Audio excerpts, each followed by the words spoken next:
Good evening, ladies and gentlemen, and welcome to the fourth and final day of the India Policy Forum 2020.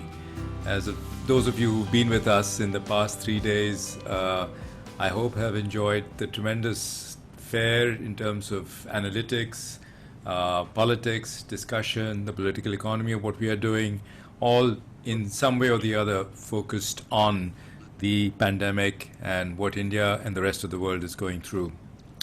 I'm very pleased to welcome all of you, both those we see on the screen and those who are behind the screen as attendees. We are limited by how many we can show here, but all are most welcome. And we are delighted that you are here. I am joined by my co-editors, Barry Bosworth, the Brookings Institution, and Karthik Mullidharam at the University of California, San Diego. They are very instrumental in not just putting this together, but in really giving it the shape that we've been able to give it. I hope we'll be joined by others, my predecessor, Suman Berry, who started this forum, Arvind Panagaria, who led the first few IPFs with me, and thereafter, of course, with Karthik having joined us. Today we have a very rich fare, as I said. We're going to start with a interesting and very detailed and thoughtful paper looking at state performance on growth and on structural change. Nirvikar Singh and Anirban Sanyal at the University of California are going to be presenting the paper, University of California at Santa Cruz. And thereafter, we're going to have Neelkanth Mishra and Barry Bosworth discussing this. Chairing this is none other than N K Singh, Chairman of the 15th Finance Commission. And without much ado, I'm going to hand it over to him. Just 2 or 3 administrative comments. Those of you who are not seen on the screen but are very much an integral part of this discussion, there is a Q&A box at the bottom of your screen. Please click on it, write down your questions. They will show up to everybody, and we will then be able to answer them to the extent we have time left over. We have about 90 minutes for this session, and we hope to make the most of it. Those of you who are on screen, please raise your hand, and you can do that by going to the participants icon at the bottom of the screen, clicking that. All the participants will show up on the right-hand side of your screen. Just go to your name, and when you go there, it will have a More button, and that button will allow you to raise your hand, which will then be seen on the screen by the chair, and he can then prioritize the questions. I'll request all commentators and those asking a question to please make it a question and a comment. It should not exceed more than a minute to a minute and a half. Really, because we want to give everybody a chance to come in and discuss, and that's been the beauty of the IPF so far. So with those general directions, we don't have a break, but please feel free to turn off your camera, take a break, get a cup of coffee, go to the toilet, whatever you need to do, please do so in the flow. Once we otherwise build in a break, then we have a problem sometimes. So those are general directions. With that, I'm going to hand over to N K Singh to chair this session. NK? Well, thank you very much, Shekhar. Let me begin by saying what a pleasure it is for me for this opportunity to be able to participate in the India Policy Forum. I've had the privilege of participating in several other previous India Policy Forum, and it has, I must say, sustained its very high standards in terms of both analytical and the academic content of the people, both writing the paper and in the very rich panelists who are participating in your forum. So let me say how delighted I am to be part of this India Policy Forum here today. So thank you for that, Shekhar. Now, I will not say too many things at this stage, except just to say that I have glanced through this paper, and I don't want to comment on it because I'm very keen to hear both Nirvikar Singh and Sanyal to speak on this paper. But just on a lighter vein, let me say that without any knowledge, today, I had the knowledge, but in the Finance Commission today, the critical thing that we were discussing is the assignment of growth rates to different states for the purposes for the period of my award, which is 2025. And what are the factors which go into some states growing much faster? Is there a congruence? Is there no congruence? And then I thought for myself that it is quite interesting that this indeed is the theme of today's discussion or today's deliberations in the India Policy Forum. Let me say that it's a bit of a coincidence that this happened only this morning. So, NK, no coincidence. We had planned it that way. So I'm so delighted, Shekhar, that you are not only planning for yourself, but you're planning for the Finance Commission. And I'm very pleased to allow you this leeway to be able to do so. So without much ado, can I now request the co-authors, Nirvikar Singh and Sanyal, Nirvikar, is delighted to see you. I'm seeing you after quite some time.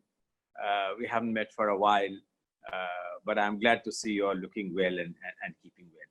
So I'm looking forward to the presentation of this paper by you, and thereafter we will take the panel discussions and the things forward. So over to you, Nirvikar, to say. Thank you. So I hope everyone can see my screen with the title. Yes, we can. Yes, we can. So as you can see, the paper has a very long title. The last clause of the title is thanks to Shekhar because he challenged us to think about what our research would imply for the post-pandemic recovery. Actually, I want to start by thanking Shekhar and Barry and Karthik for putting this together. It's been absolutely wonderful to be able to meet everybody virtually and to share ideas. I think IPF is such an important part of India's policy landscape. And I'd actually also like to take the opportunity, and I know Shekhar is going to do this later in more detail, but I want to thank the amazing NCAER staff because they're just so wonderful in every step of the organization. Okay, so I also want to say I'm very happy to see NK because I was telling my much younger co-author that NK actually has a very strong California connection since he was instrumental in a very important policy conference that was held over many years at Stanford and also arranged for mirror conferences in India. That was, I think, also a very important part of Indian policy thought. So Anirban and I are going to switch back and forth a little bit. I'll start off and let's see if, yeah, okay. I'll talk about the motivation and research questions and literature and contribution very, very briefly, then hand over for data, stylized facts, and empirical framework to Anirban, and then he'll get back to me, give it back to me for the results and some conclusions. So the motivation actually, it's a very retro paper, very different from the kind of developments or the kind of evolution of development economics that was highlighted in the felicitation of Esther Duflo and Abhijit Banerjee at the beginning of the session. So in some way, we're going backward in time. We're trying to look at some of the classical issues in development economics in terms of growth and structural change. And our approach is a little bit different. It hasn't been explored so much in terms of how to think about this relationship. So it's a very empirical paper, so there's not deliberately actually not a lot of theory in there. So the research questions very simply relate to the causality, directional causality between structural change and growth. And I realized that this is not, very refined notion of causality, but I hope you'll accept that limitation. And then we focus a lot on state level heterogeneity and also time variation in the growth structural change dynamics. There's a lot of empirical literature on the growth process in India. Some of it is focused on reforms and structural breaks associated with reforms. Some of it is focused on particular drivers of the Indian growth story. There's been a little bit of work looking at it, differences across states. A lot of that literature, actually, it's not quite on this slide, but a lot of that literature is focused on convergence. And you'll see some of that spirit reflected in our empirical specifications. So very, very briefly, our contribution is to look at this directional causality and look at state heterogeneity. And compared to other previous literature, we have a little more data in terms of number of states and the time period, and maybe a little bit more sophistication in terms of the empirical methods. So in that sense, I don't want to oversell what we're contributing. So now I'm going to hand over to Anirban, and he's going to cover the next section of the paper. So thank you, IPF, for giving me opportunity to present the paper. It's a delight to be here. This is the first time I'm presenting a paper here. In this particular paper, we considered data for 20 different states, including union territories. So Chandigarh and Delhi are the two union territories which are considered in this particular paper. So the data is being sourced from, sorry. Okay, so I cannot go back. Yeah, so the data is sourced from the States of India database of CMIE, and the time period considered is 1994-95 to 2014-15. Now, for the sake of consistency, we're actually mentioning all of these as states, but some of those are actually union territories. Now, if we look at the average per capita income distribution across states, so this particular bar diagram actually shows the average per capita real income across different states. So on the horizontal axis, the states are organized in alphabetical order.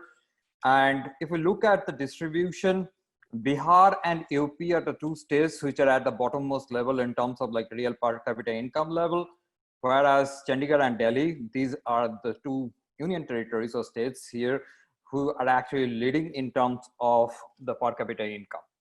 Now, in subsequent slides, we are going to present our results in terms of the per capita income distributions, or the average per capita income ordering, for better understanding of the change in the economic structure. So in this particular slide, we present the state GDP share across different sectors. So the highlighted columns indicate, so for this particular highlighted column indicates the agricultural sector, agriculture and allied activity. This one is the industrial sector, and the last one is the services sector. So this is quite a challenge to actually go through the figures, but broadly, the agricultural sector consists of agriculture, forestry, and fishing. Industry consists of mining, manufacturing, electricity, and construction, and services sector consists of trade and transport, financial services, and public administration. So for better readability, let me go to a slightly larger version of this particular table, where we are actually presenting across different states how the change in the state income contribution across different sectors changed over time. So the time period is segregated into two different episodes, 1995 to 2001 and 2001 to 2015. Now, one of the things which is kind of striking out from this particular table is that towards since starting from 2000, states started moving, diversifying their economic structure from agriculture to a more service-oriented activities, and in some to certain extent industrial-oriented activities. And within services also, there was a transport sector, trade and transport sector, which actually contributed maximum extent in terms of the state GDP share. So the adaptation of this change was varying across different states. For instance, West Bengal, the share of agriculture remained relatively higher, and compared to states like Assam or Bihar, where the diversification was happening quite fast. If we look at the other part of the table, that actually indicates, for instance, like Kerala, they actually switched back from agriculture to a more secondary sector activities pretty rapidly, whereas like for Punjab, the transition has been relatively slower. Now, using that particular information, we defined two different indices of the structural change, one in terms of the norm of absolute value, that's NAV. The definition is like this. So basically it looks at the absolute change in the sectoral share with respect to a base year, and the base year we're considering is 94-95. The another form of structural change indices was in terms of the modified linear index, MLI. Here the modification was in terms of the squared log difference of the share weighted by the sectoral shares itself. So these are the two different measures which are being used across literature to denote the structural change happening within the economy. Now, what we have done here is providing a time variations in the structural change happening over time across states. So basically, the states are organized in alphabetical order in the horizontal axis, and on the vertical axis, we're plotting the year. And the color of each of the cells actually indicates that how intense the structural change has been. So a lighter shade actually indicates a lower value of structural change indices, whereas a darker shade indicates a higher value of structural change indices. So if you look at the left panel, for instance, like for Punjab, the structural change has been adopted gradually, and that too the value of structural change indices has not been that high compared to states like Uttarakhand or Kerala, where the adaptation was pretty fast and they actually moved in a strong structural change or stronger way of structural change over time. So the color of NAV indices becomes more darker for these states compared to states like Punjab, UP, like that. Now, if we look at the relation between the structural change and state GDP growth, so this particular analysis drawn from the scatter plot analysis of the average state GDP growth and average NAV or MLI values, that actually indicate a positive correlation between state GDP growth and structural change. The size of the points in the scatter plot indicates the per capita income level of the state, that's the average per capita income. So more or less, we can actually see that there is a positive relation between structural change and growth. However, if we look more in details, Punjab and UP are almost in the similar position in terms of the relation between growth and structural change, whereas Uttarakhand, that's UK, that has been quite high in terms of like both structural change and state GDP growth. There has been outliers here. So looking at like Gujarat, where the structural change was not that prominent, but they managed to get a higher state level growth compared to states like Kerala, where structural change has been high, but the growth level is, or average growth rate has been relatively lower. Similar kind of feature we are getting from MLI, only some of the states are actually being interchanged because of the definition of MLI. But more or less, the story is very clear that there is a positive relation between state GDP growth and structural change, which are going to explore in details through our empirical framework. Now, if we look at the time variations in terms of the state GDP growth and the structural change over states. So this particular figure is called a Violin plot, is nothing but a reflected kernel density. So across different states, what we have plotted is the variation in the state GDP growth and NAV values in the top panel and the bottom panel. And from here, what is coming out is that the state growths have been mostly concentrated over time. So there is not much of variations except for a couple of states. But in terms of the structural change, there has been wide variations over time, which actually indicates there is a gradual process through which states have actually adopted structural changes. Now, in order to control for the heterogeneity across different states, we introduce different controls in our empirical framework. These are the couple of controls which we introduce, and in the empirical framework, we're going to highlight the coefficient values or contributions of each of these controls, but we have also tried with different other controls for the check of robustness. For instance, like infrastructure, we have tried with like road density, road constructions, those kind of indices. For investments also, like we tried with different other indicators. But in the empirical framework, we're going to focus on this set of controls, and using other controls, we can assure like the results has not changed much. So it's pretty robust in that sense. Now we move to the empirical framework. Our empirical framework is driven from the panel regression framework, where state GDP growth and structural change are the dependent variables, and those are regressed on their own lags. And also in terms of the control, so this PCG SGDP is nothing but the per capita real GDP income with a lagged value. So that's basically being introduced to control for the convergence criteria, which is being used across different literature, along with different state level controls. The panel has been estimated using a generalized least squares and dynamic panel GMM approach. The baseline model we're estimating from 2000 to 2015 because of the completeness of the data. And then we also did some robustness check using a longer time period from 98 to 2014-15, where there are some control variables where we could not get the data. So using both the time frame, we tried to establish what is the direction of the causality between state GDP growth and structural change.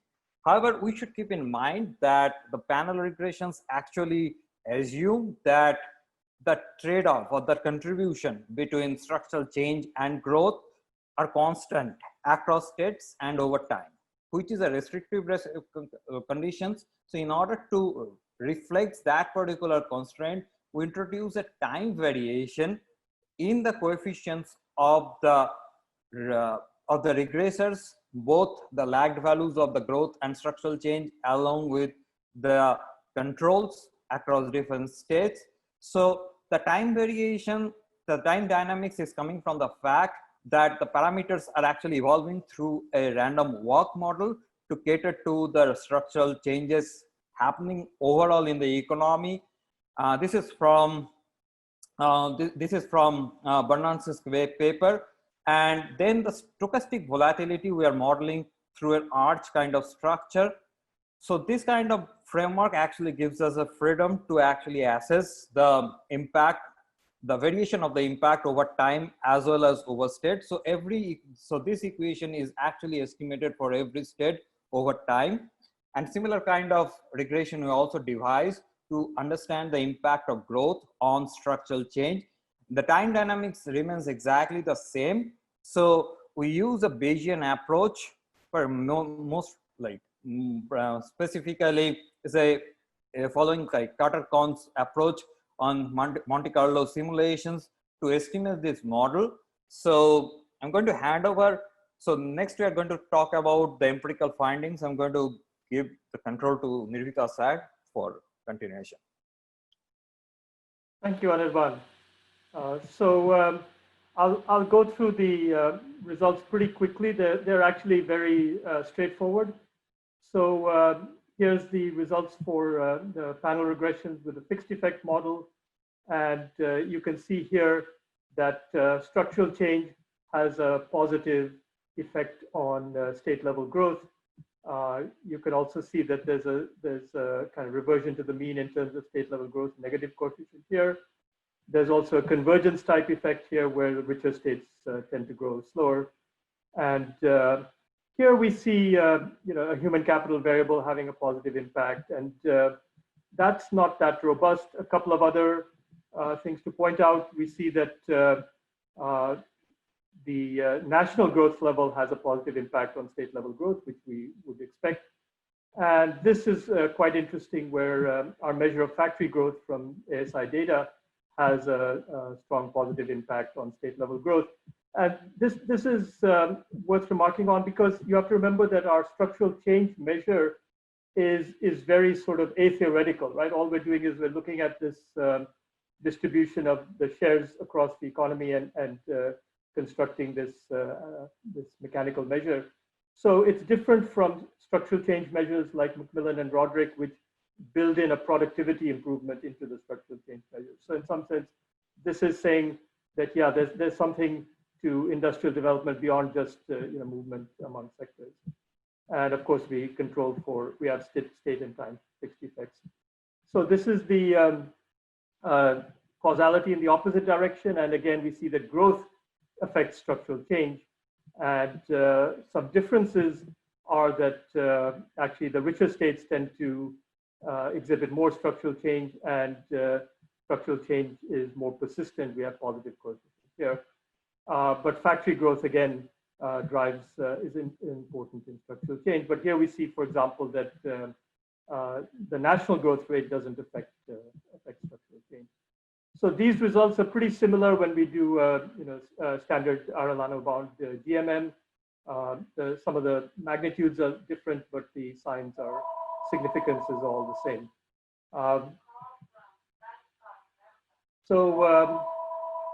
Here we have, this is the GMM estimates. Now I'll turn to the time varying regression results. And so here it's a little hard to present the results because we're estimating these statewise, and we have just excuse me.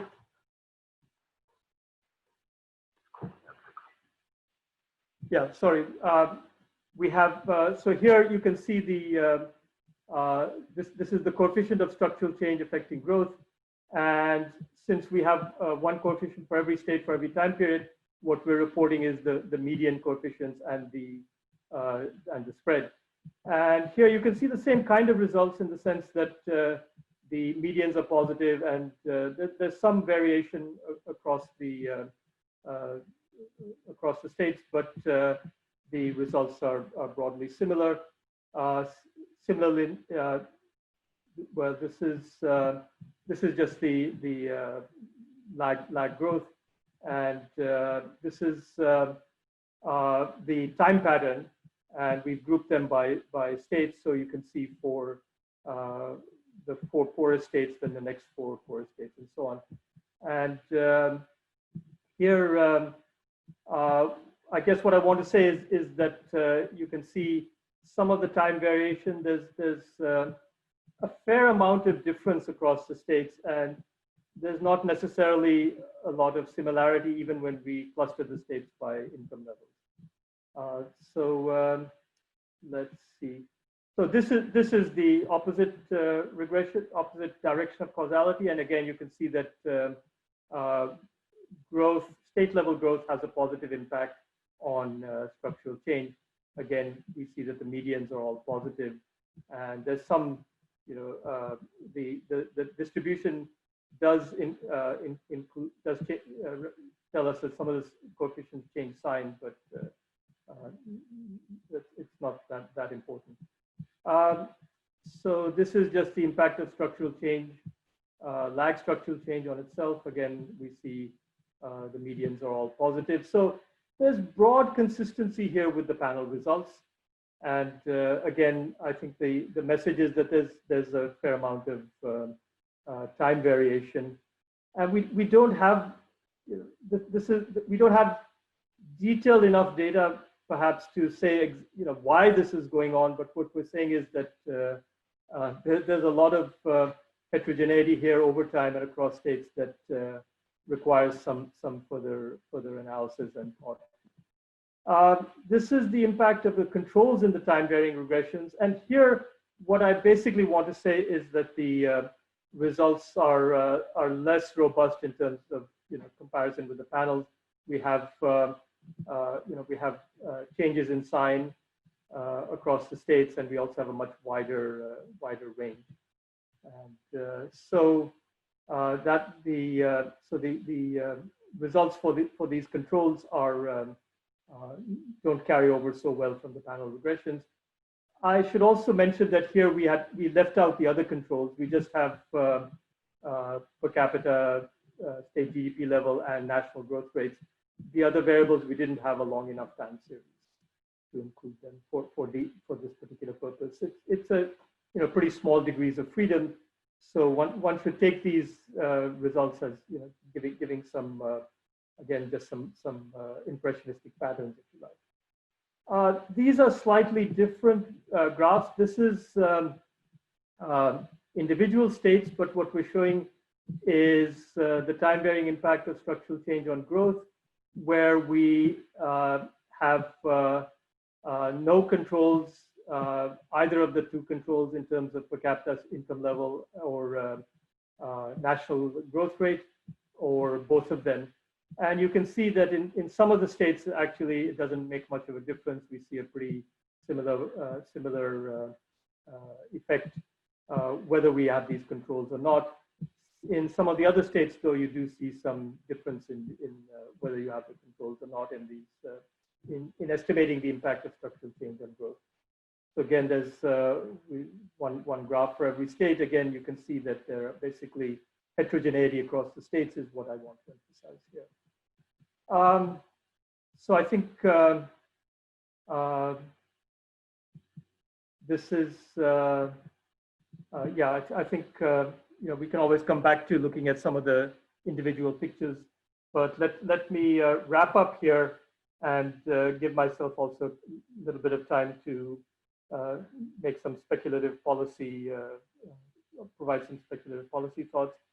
So I think it's a pretty strong result we have, and it's not causality in the randomized controlled trial sense, but certainly what we have is Granger causality between growth and structural change in both directions.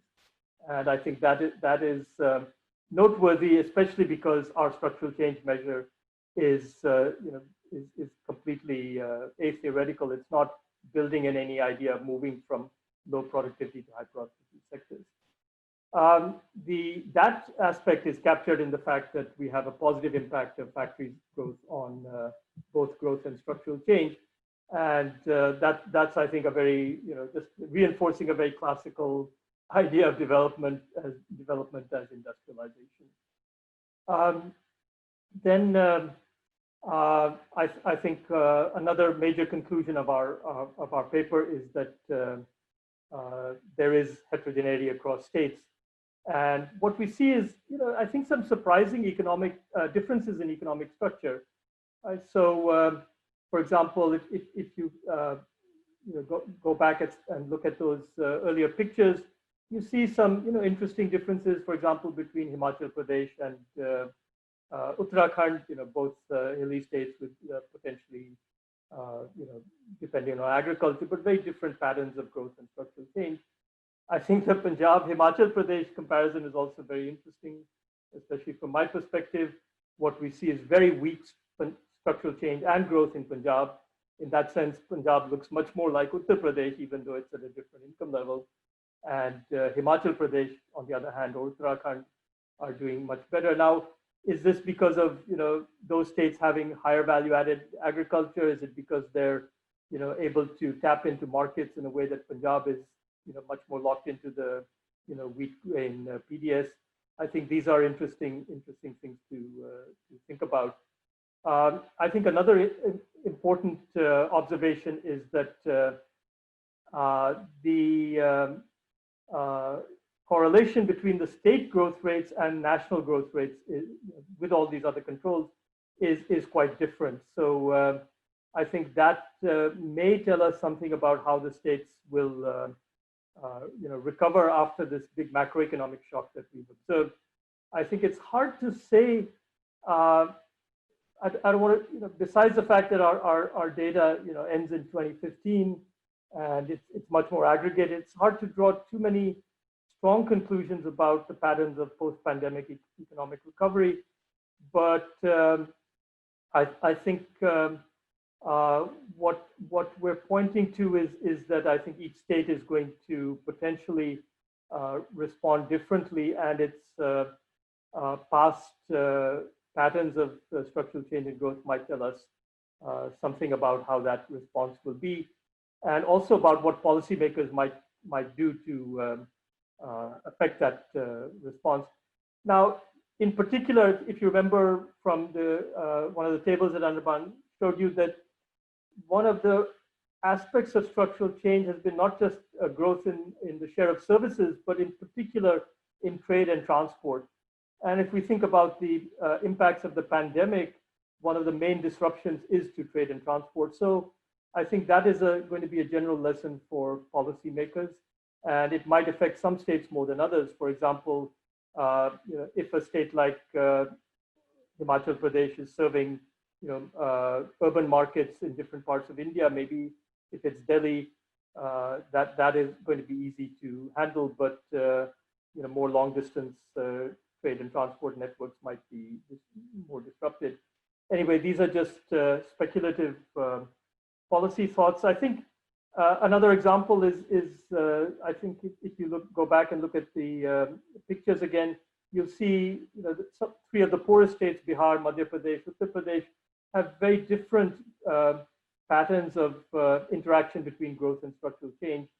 And I think that also may provide some background guidance in terms of thinking about how these states will recover from the pandemic.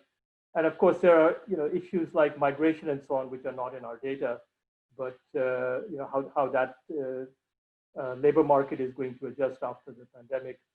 But we hope that our kind of organization of the data and so maybe just a sophisticated description of the data will give something for policymakers to have in the background when they think both at the national level and the state level about how the Indian economy is going to come back from this big shock. Okay, so I think that's it. Thank you very much, and I will stop sharing my screen. So, thank you for that presentation, both Anirban and Nirvikar. It's been a very interesting presentation. It has some underlining policy. I have that right now. I think that I really request our distinguished panelists.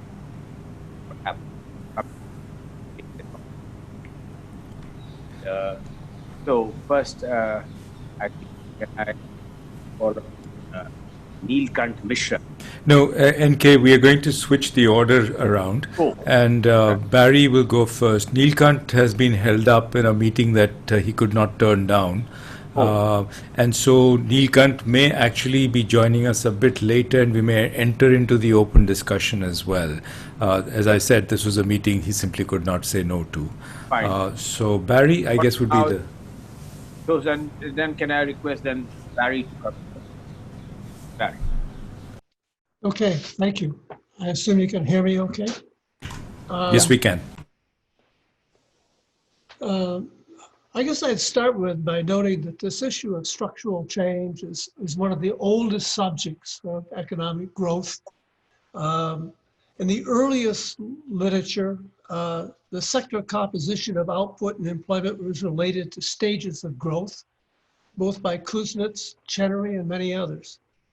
In effect, low-income states focus on primary materials production. Middle-income states were thought to focus on manufacturing, and the high-income states would be devoted to service production. Economic growth was thus coupled with structural changes to both demand side and supply side effects. On the demand side, most of it relied on varying income elasticities. Income elasticity was thought to be low for agricultural products, in the middle for goods, and higher for services, so that rising incomes would induce a shift towards industry and then towards services. The supply side effects were that sectors differ in levels of productivity, largely due to differences in technology, and the more advanced countries or more advanced sectors can produce output products at a lower price or a higher level of wages, implying that over time their economic growth would shift towards the higher productivity industries. This study is an attempt, it seems to me, that mainly focuses on a very specific aspect of that, which is looking at state growth to get some detail. And it explores the link between structural change and growth. Reallocation from agriculture to higher productivity at industry and services. It's an extension of some prior work by Nirvikar, some other people in India, and many other countries. It explores the measures of structural change and direction of direction of causation. I thought it would be focusing on whether these are drivers of economic growth or results of economic growth. But it differs from concepts of liberalization and institutional reforms as drivers of growth. It doesn't really address most of those issues. The time period is very extensive, extending from 1994, 95, up to 2014-15. The main findings of the study are that structural and significant effects of bidirectional Granger causality effects. Those effects, though, are highly heterogeneous across states. I didn't really understand why that would be true, or that there was some underlying third factor that accounted for those differences. Prior state-level GDP per capita has a negative effect on growth in the panel regressions, implying convergence of income over time. But the effect was highly variable for those that were allowed for time-varying results. Alternative measures of structural change and estimation models added very little to the analysis. My comments on this would be that the index of structural change is a very simple summation of annual absolute changes in shares. No notion of any shift, therefore, is embodied in the movement from lower income activities to higher income activities. The paper emphasizes a bidirectional link, causal link between this measure of structural change and economic growth. But I don't understand the underlying causal model that would give rise to those correlations, even though I admit in the empirical work, there is very strong and consistent correlation of those results.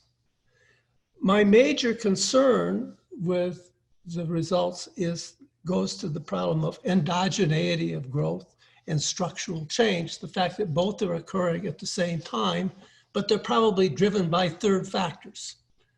And it's a puzzle to me about what the underlying model is that relates to those. I gave some thought to what could be done to extend this analysis.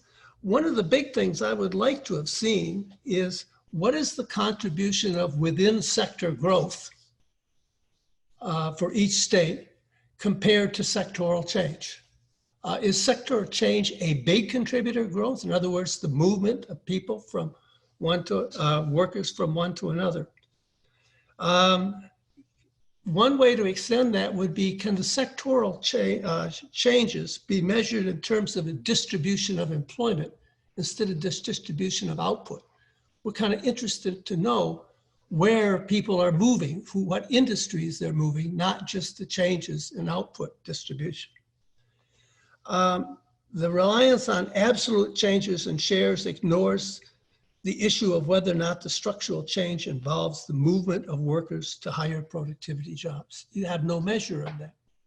And so I think that's a restriction.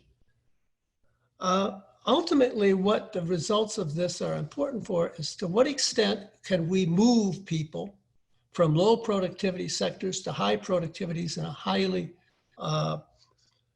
frictionless flow of those resources.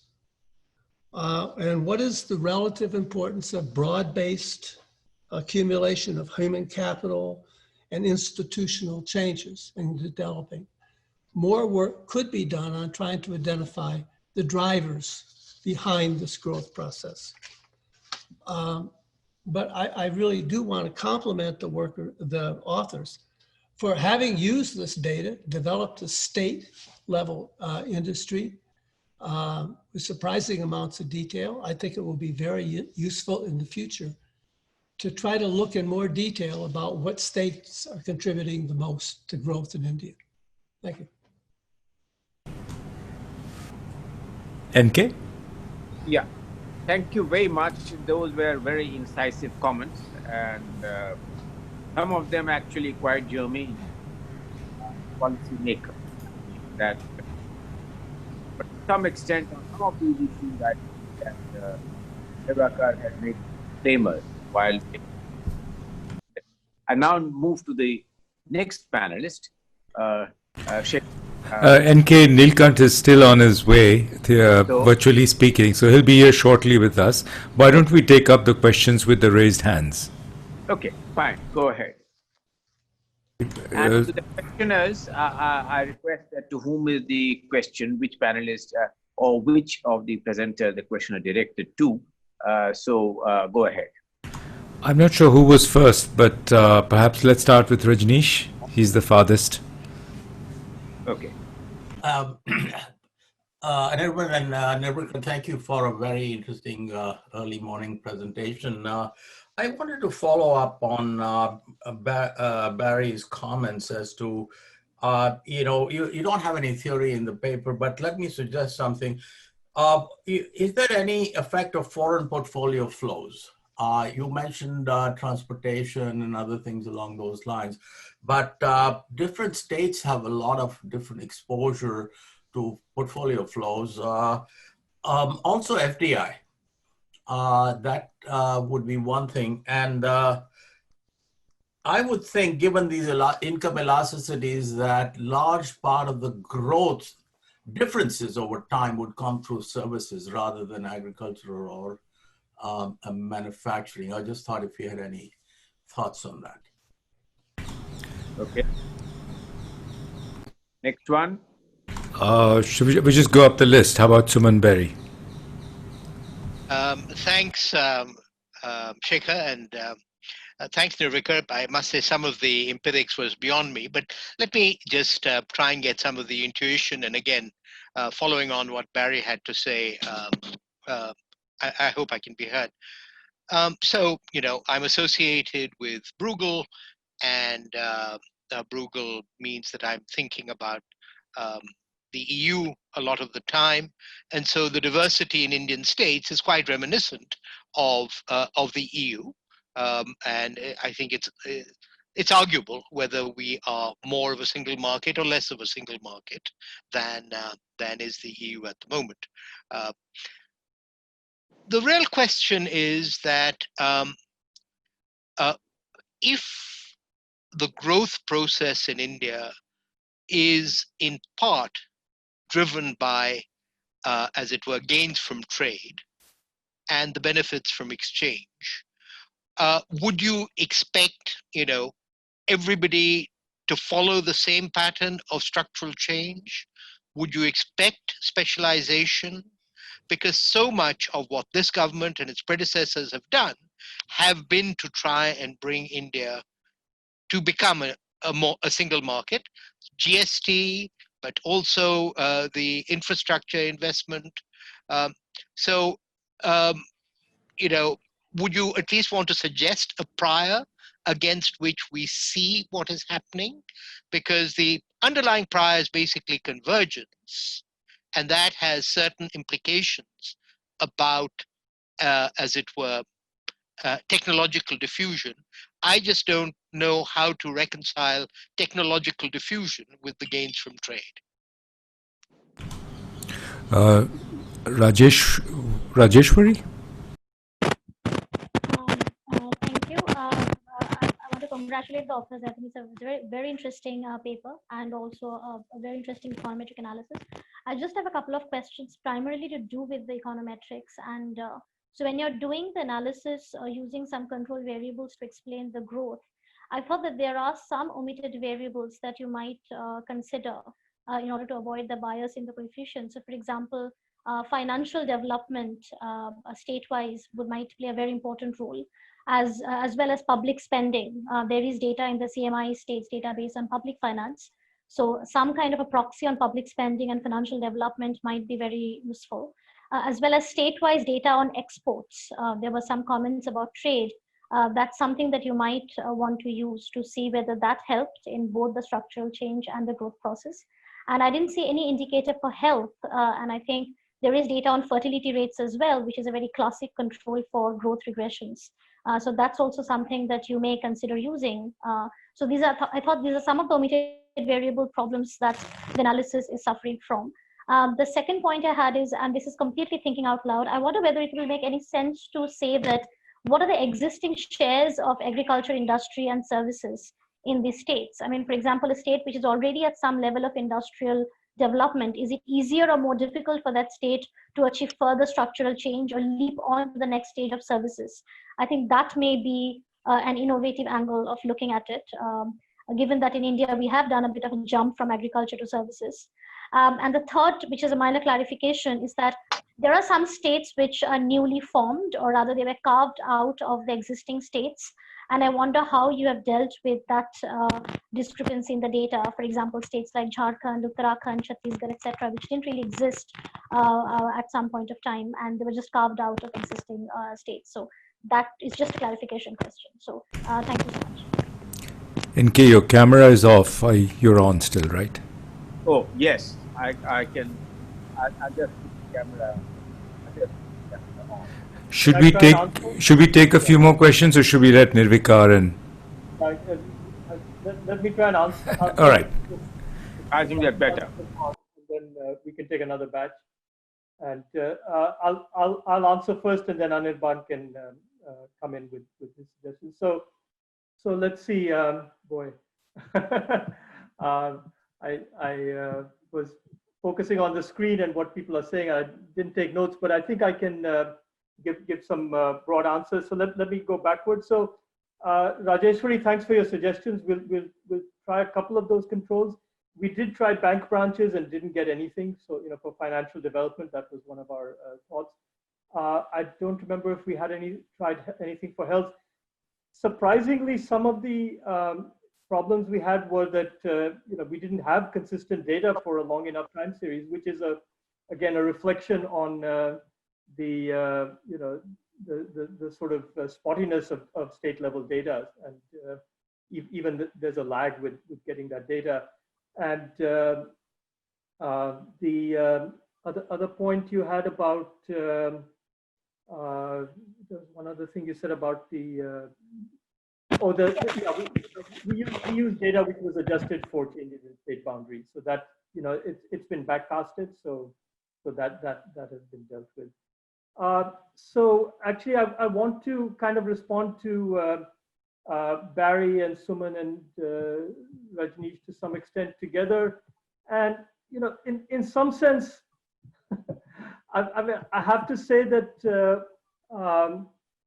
I almost feel like what our paper is doing is revealing our ignorance, because we're saying, okay, let's look at this very kind of atheoretical measure of structural change, and surprisingly, it has a robust impact in terms of growth, and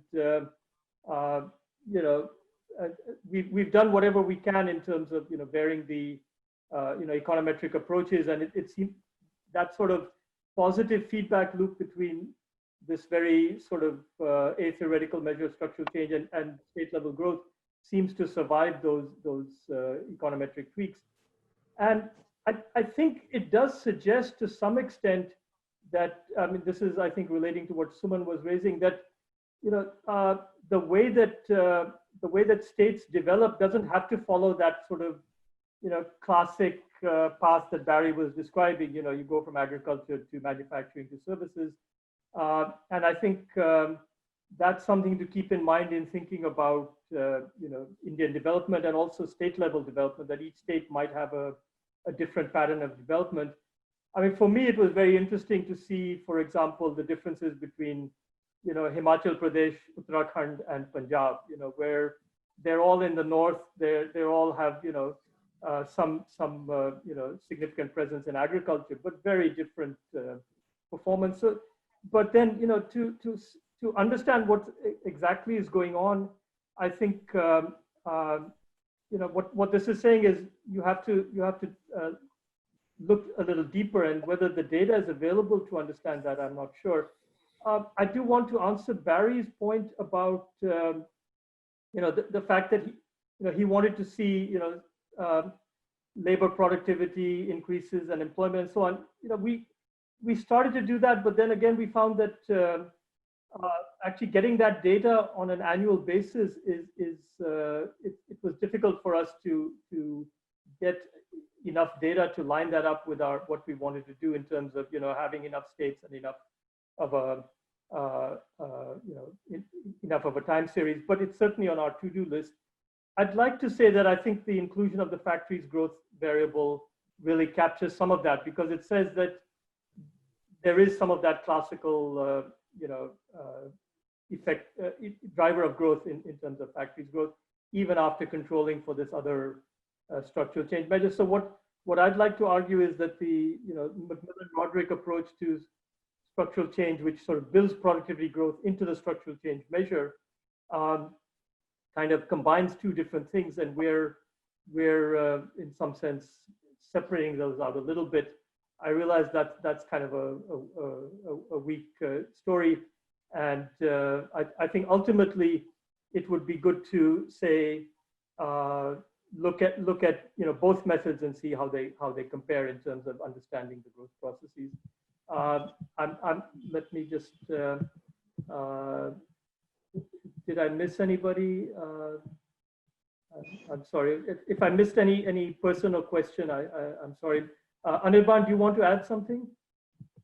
I just wanted to like supplement your answer on Rajeshri ma'am's question. So basically, like in terms of financial developments, we tried different things like number of bank branches, total outstanding credit, total number of deposits. So basically, like all sorts of like financial variables which are available across different states, and the results are not that encouraging. So what we then thought was basically like construct overall financial variable which incorporates like all sorts of finance available. For instance, like microfinance, you can have like post office like finances available through other sources, but the data is not that like available, and also like there are like data gaps across different states, so we could not actually construct that sort of measure.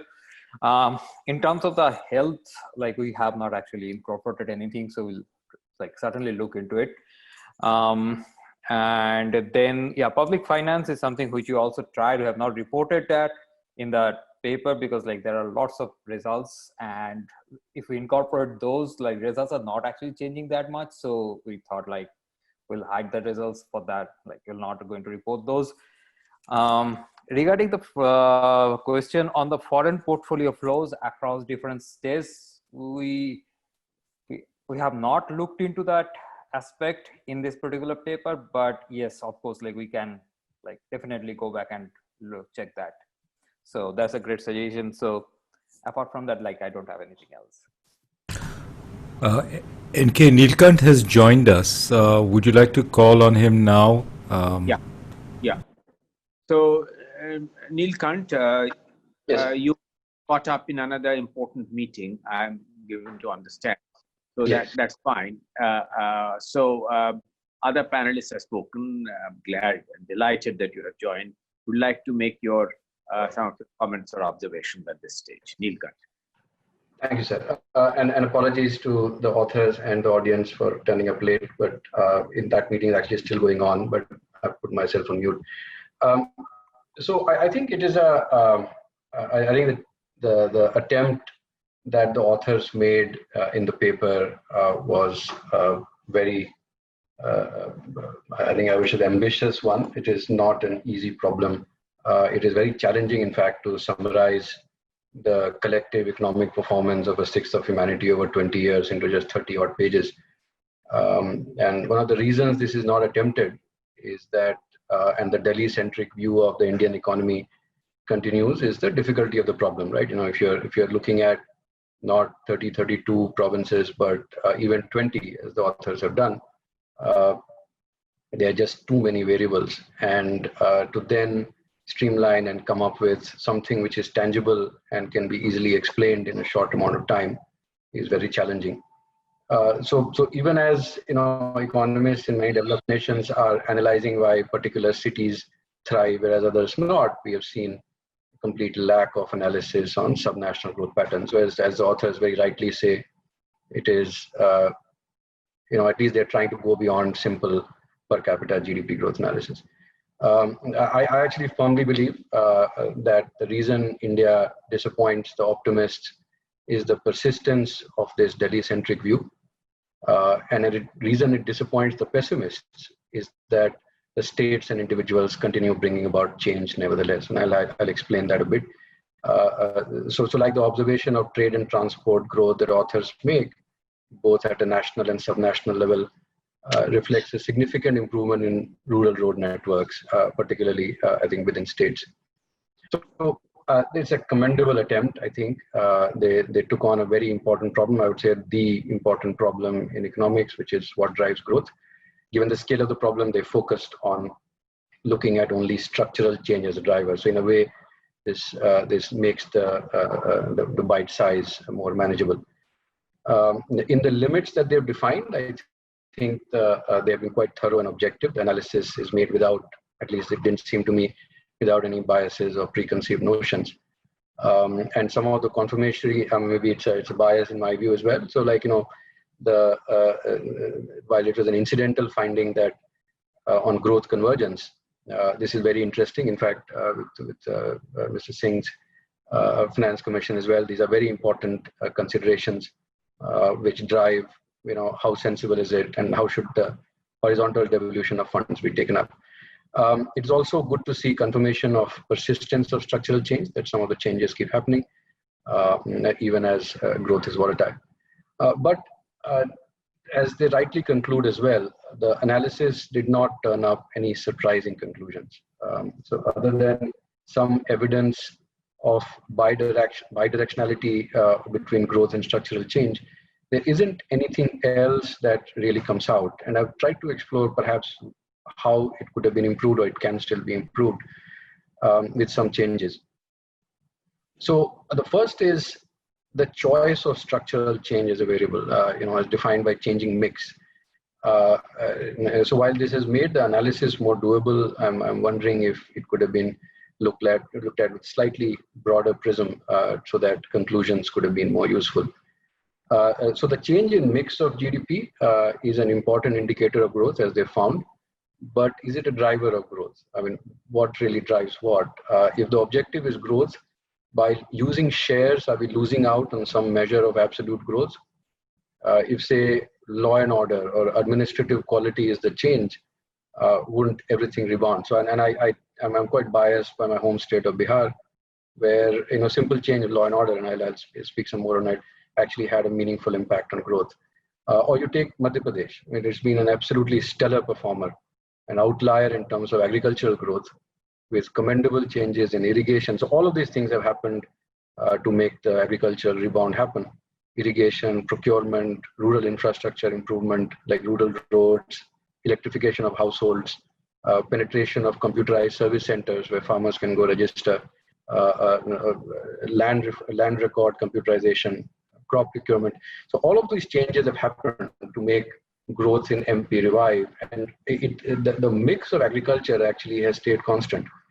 but it has grown elsewhere as well. So I think that kind of change is, I think, being missed out.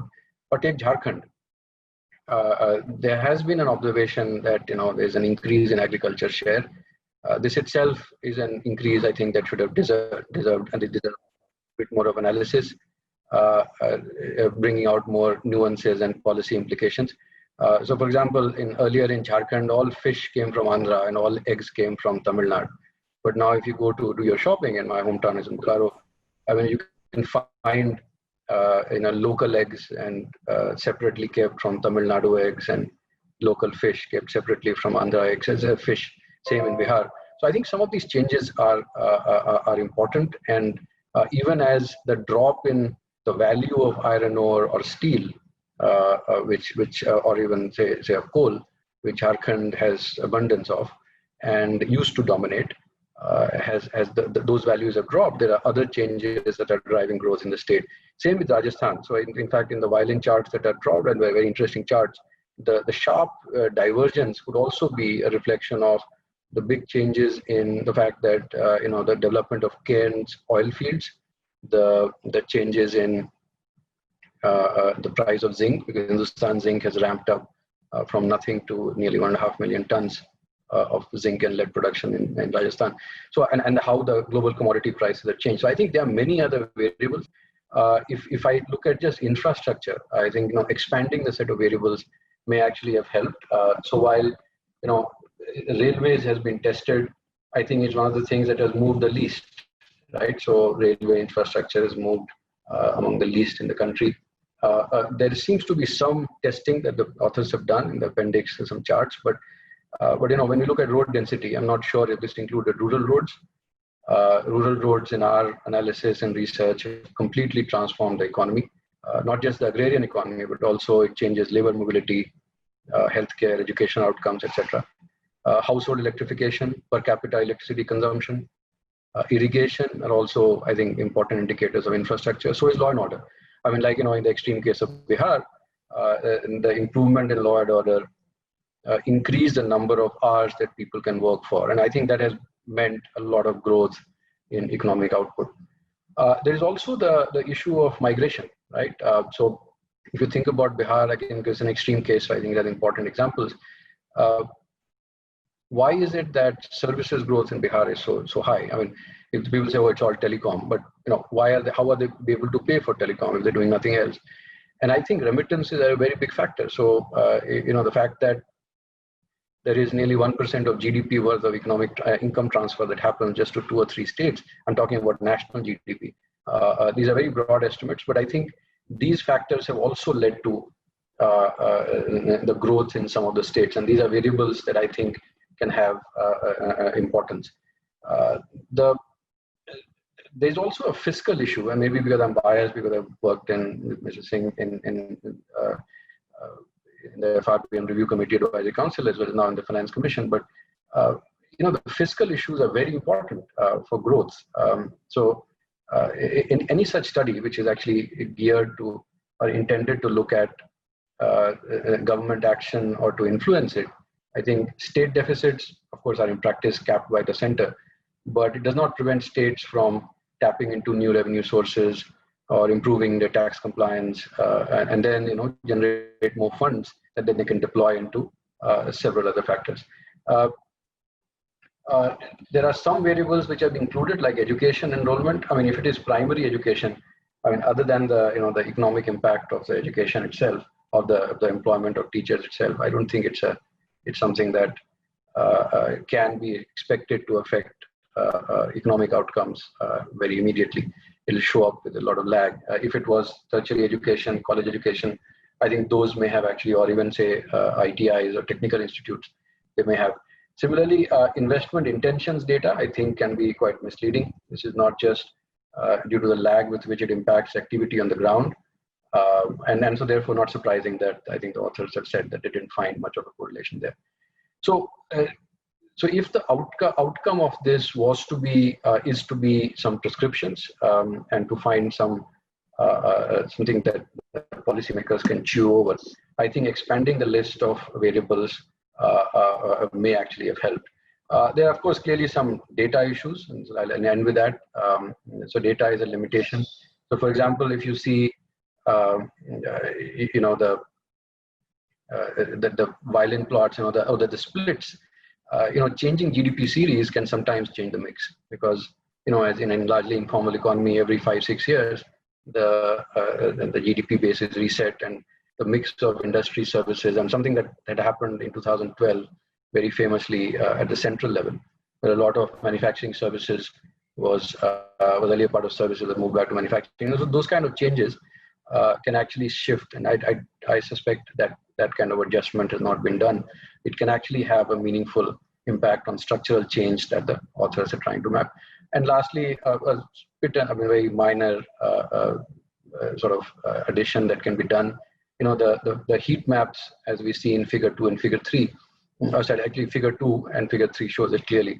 The differences between the two measures, you know, the NAV and MLI, they have reported very differently. I mean, so they show very different levels of structural change. So some more exploration of that would have been very educative personally for me. I'll stop there. Thank you. Thank you. Thank you very much. I'm sure that on one or two of them, Nirvikar may want to react.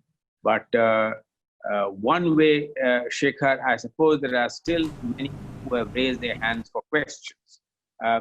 Shall we very quickly take a couple of them, then request the authors to make a very brief response, and then perhaps in a few minutes. I think that would be excellent. Should I just call out the people, NK? Yes. Yes. Okay, thank you. So Anupam Khanna, and I request everybody to be brief, please. Okay, thanks. Enjoyed the paper, but given the pattern of growth, incidentally, most of my question is probably subsumed in Barry's comment and also Rajeshwari's.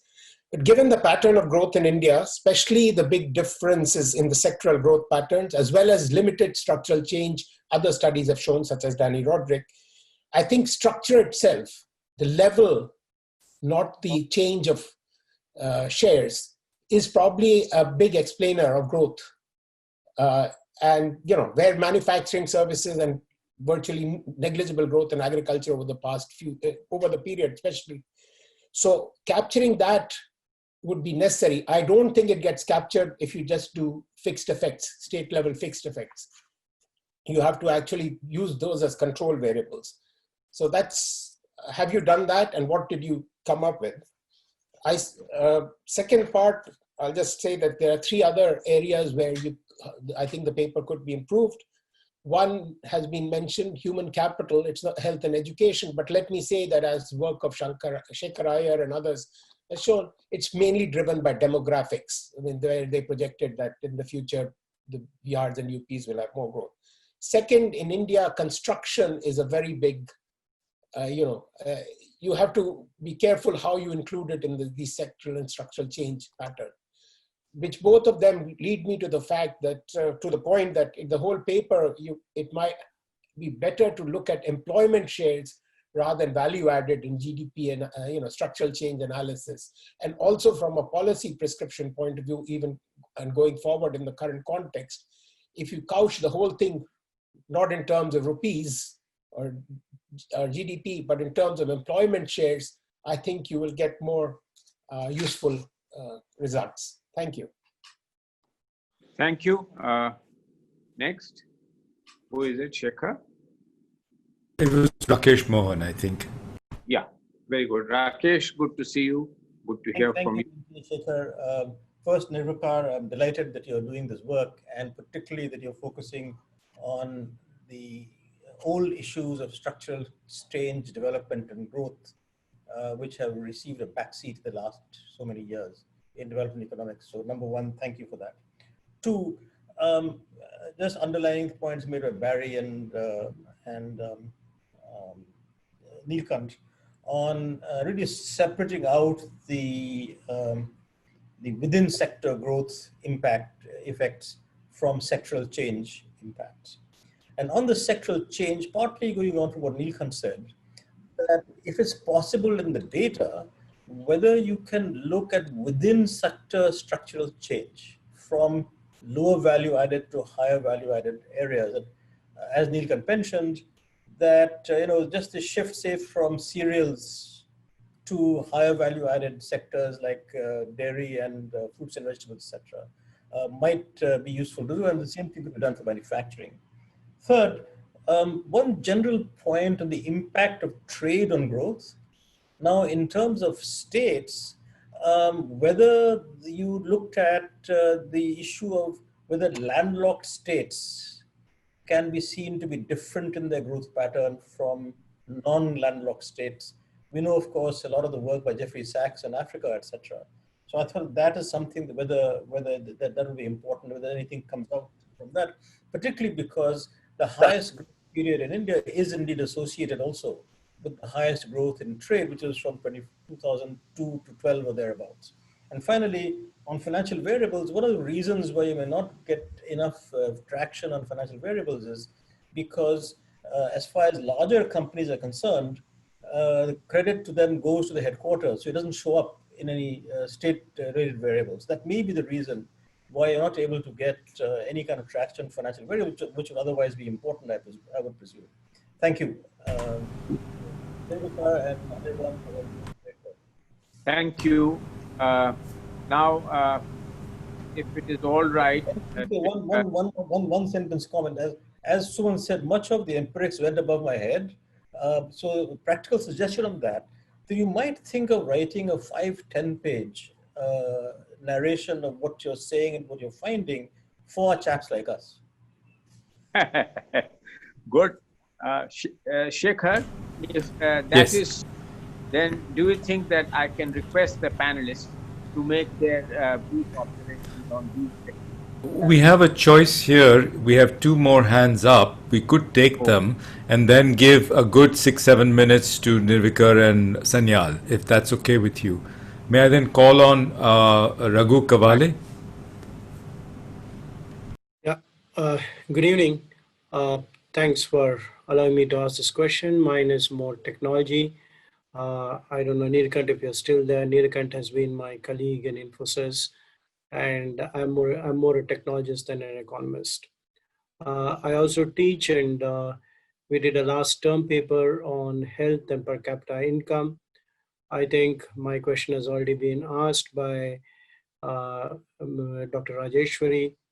I think the first thing that, first of all, let me congratulate both Anirban and Dr. Nirvikar for a very disciplined approach to a very complex question.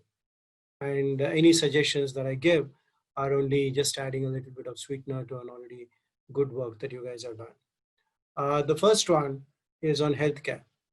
I think double clicking on healthcare, I think infant mortality ratio varies right from 9 in Kollam in Kerala to almost about 50 in some districts in UP.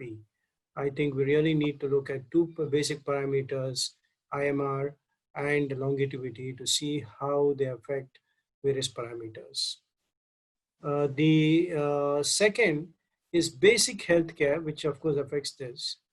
You know, there's a very, there is some sort of an I would say an oxymoron or whatever it is. Bombay is the richest city in the country, but see the way that COVID is being handled, maybe Kerala is doing a better job than Bombay. So I think one needs to model what exactly constitutes good healthcare to drive productivity. Second, let's take education. Just like basic healthcare, do we have basic education? Everybody always says, yeah, Bill Gates never went to college, Steve Jobs never went to college, but they all completed high school. Now the problem is state after state gets in touch with us and says, can we do skill development? Now, what they do not take for is the age of the robos is coming. When I say robos, it's just not physical robos, even software. So have you factored in the digital impact on this? Because if it's a digital impact, states which automate faster will obviously possibly have a better impact. And I've been hearing conversations where people are saying, even if the immigrants don't come back, just let's automate the process. And that's why if you see our results, which are announced yesterday, we have grown by 25% in India, which is all automation. Okay. So I think digitization is something that one needs to really look at? And the last question, in this day of offshore working, where in Bangalore, for example, Infosys has 50,000 people and 20,000, 30,000 of them have gone back to wherever their homes are, how do you bring that into the mix? You know, and how do you sort of account for this? I think Dr. Nirvikar Singh, I would actually ask you a simple question because you're based in the United States. So how do you account for the FANG companies, Facebook, Apple, Netflix, and Google? Are they all added to California's income? Because Netflix is used everywhere. Google is used everywhere. And we are going to have the same problem in India. So this digitization is something which I think is something that you guys should think of. Thank you very much. And it's a great paper. And Kev, one final hand up, Manoj Panda from IG.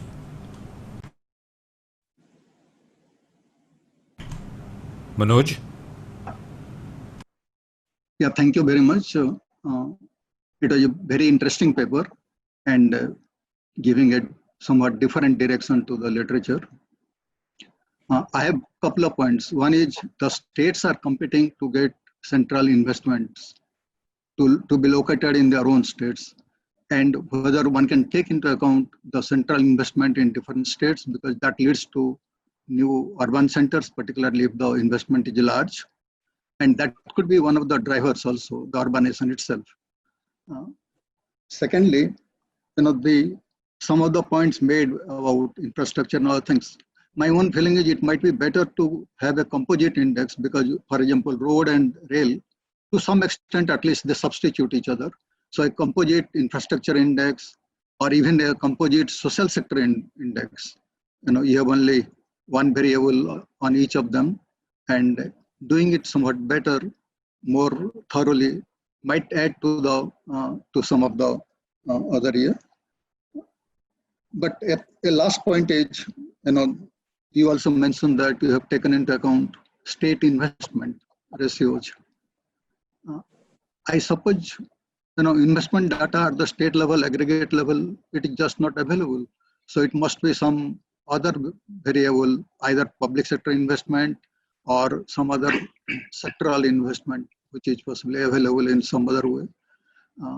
I think that is something that needs to be, in fact, for state level analysis, that's a major limitation in India, that state level investment data is just not available. And that is something I will also urge the chairman to look into in their recommendations. Thank you. Thank you. Now over to the panelists to make any brief intervention. Jay, you want to ask a question? No, I'm speaking at the next. Oh, okay, good to see. So can I request the panelists then make any comments? Thank you, NK. I guess we have a couple of minutes each. Yeah. So let me try to answer all the comments or questions in summary form. So I think one set of comments is about not having the right controls or not including sufficient controls, and I think partly that's our fault because we didn't completely report everything we tried, but partly there are just data limitations. So for example, some of the stories that Neelkanth was telling about Bihar, it's very difficult to get an annual time series, but I think it's possible to do other kinds of analytical narratives and put together data. So I'd love to see a paper written on each state which says here's how we can explain the differences that we see in this paper. So that was one of the issues raised by Barry was, well, why do you have these differences in impacts between, say, Bihar and Madhya Pradesh and Uttar Pradesh? And I could see some of the answer coming out in what Neelkanth was saying about some of the things that we weren't able to measure. Another set of comments about within sector and across sectors. What we're using is the 10 subsectors. So we are looking at, for example, at movement within the services sector or movement from construction to another sector. So it's not just agriculture, manufacturing, services, but it's the 10 subsectors. We could probably disaggregate a little bit more. I think one can get down to maybe get up to 13 subsectors, but often it doesn't capture really what we want to capture. And so, for example, where is where we're not really capturing digitization and the rise of IT-enabled services, for example. Even the financial services measure that we could disaggregate it. It's a very broad measure.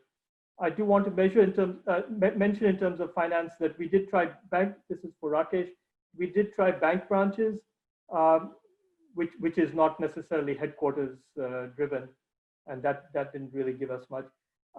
I do want to acknowledge the point that Barry and Rakesh and others made about the importance of looking at employment and understanding what's going on with employment. The data sources there are somewhat more challenging to deal with. What we've seen is more like NSS data for that. And so I think what we're going to have to do is write a companion paper to deal with that. And so in some sense, we're, I hope, opening up a research agenda that we will pursue and others will pursue as well. Okay, Anirban, sorry, I've left you with just a minute and a half, but please go ahead. No, I don't think like I have anything to add. Just one clarification for Neelkanth's question on the enrollment ratio. That's basically like includes primary, secondary, and college education. So like whole spectrum kind of. But yes, of course, like there will be a lagged impact across different levels of enrollment ratio, which are not actually factored in here. Maybe we should we'll definitely look into that. But yeah, apart from that, I don't have anything else to say. Hi, sorry, I joined just in the last minute. This is Jahangir. Hi. Hi, Jahangir. You want to ask a question or?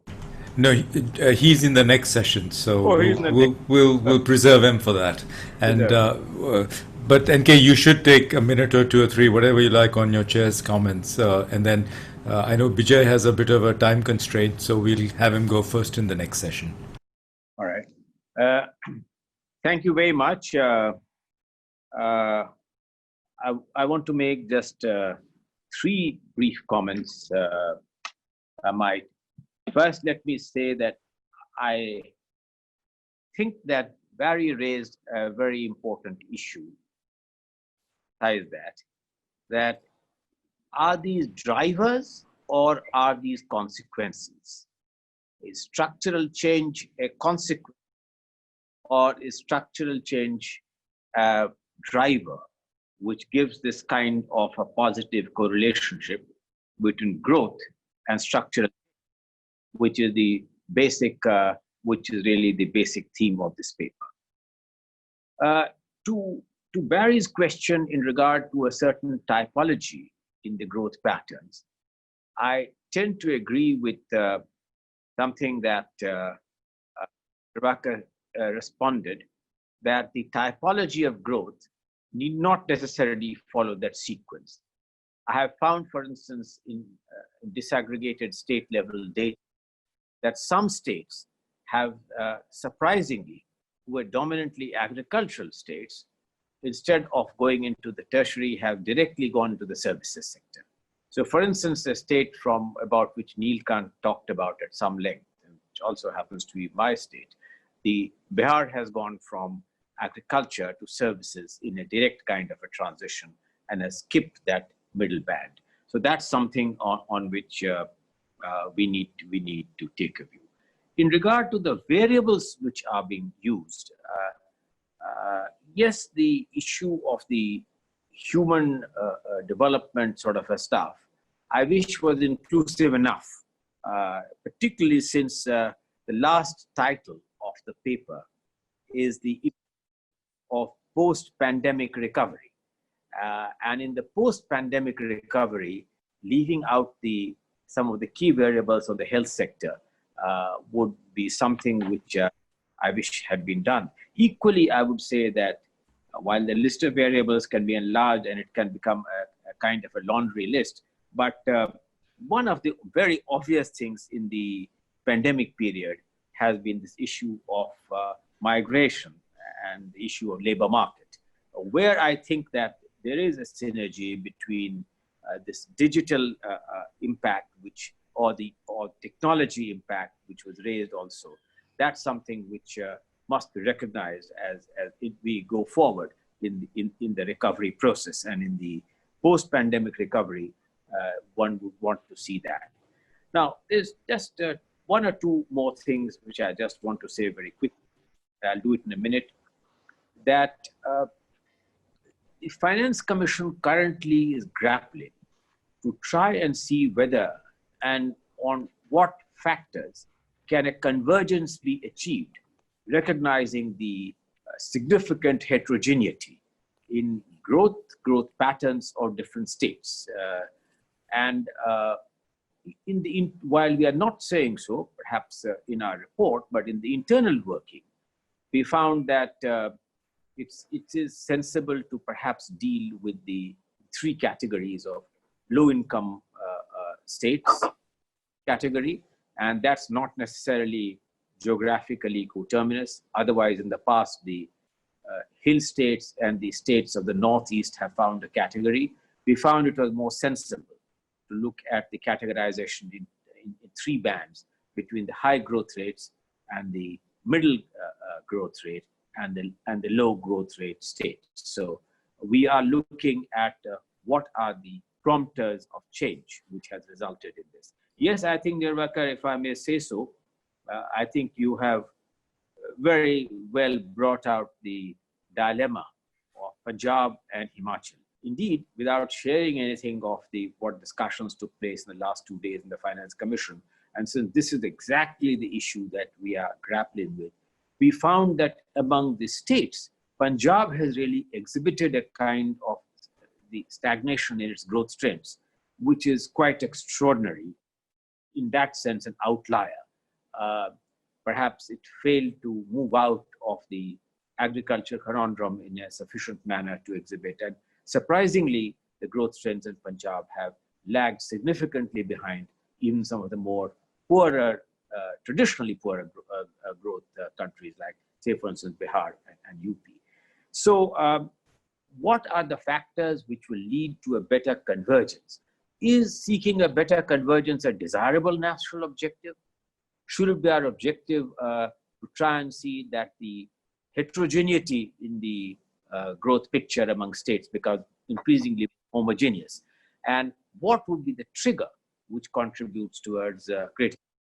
Now, in the past 30, 40 years, or if not more, finance commissions, which gave an award for 5 years, have used the classical method, which is known as the equalization formula in some form or the other, namely that those which have, let us say, low per capita income, and using the distance formula, a certain amount of resources go to them.